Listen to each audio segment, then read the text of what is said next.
Gorofa ya 12 nyumba-inĩ ya Ardhi House nĩcokeire mĩhang'o yayo thutha wa wabici cia mĩgũnda gũkorwo ihingĩtwo nĩguo mũtaratara wa kwandĩkithia mĩgũnda gũkĩhũthĩrwo tekinoronjĩ ya kĩrĩu gũkinyanĩrio ta ũrĩa Minister wa mĩgũnda Farida Karonei eranĩire. So my philosophy is get smart people and work will get done. Ũguo nĩ kuuga a Kenya nĩ mekũhũthĩria motungata kũgerera rũrenda rwa Land Information System ũkĩhũthĩra rũrenda rwa eCitizen kũrĩa ũrĩamũkagĩra motungata ta gũcenjia rĩtwa rĩa mũgũnda nĩkuo transfer of ownership, rũtha rwa gũcenjia rĩtwa, marĩhi na gũkomborithia mũgũnda, kũgereka thogora wa mũgũnda kana valuation request, kũrĩha ona kũiyũkia certificate ya marĩhi ma mũgũnda, marĩhi mothe ma igoti ta stamp duty, wĩyandĩkithia ona rũtha rwa mwene mũgũnda. We were able to process some of our customers using the system. In a few places we had challenges, but the good news is that we are live and we are not going to go back.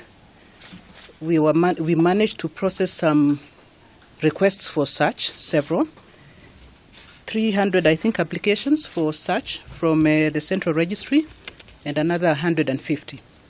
Rĩu ene mĩgũnda ona manyũmba mũciĩ-inĩ wa Nairobi no nginyagia meyandĩkithie na eCitizen rũrenda-inĩ rwa Land Information System kũrĩa marĩamũkagĩra motungata megiĩ mĩgũnda yao ona marĩhi rungu rwa menu ya manage your property. Today we got about 100 requests for consumers wanting to either transfer land, to get consent to transfer property, or all manner of requests that normally come to us on the system.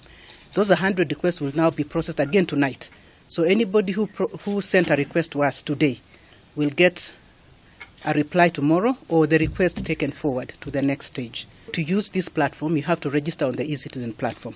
So if you don't already have an account, you need to register as an account holder on eCitizen.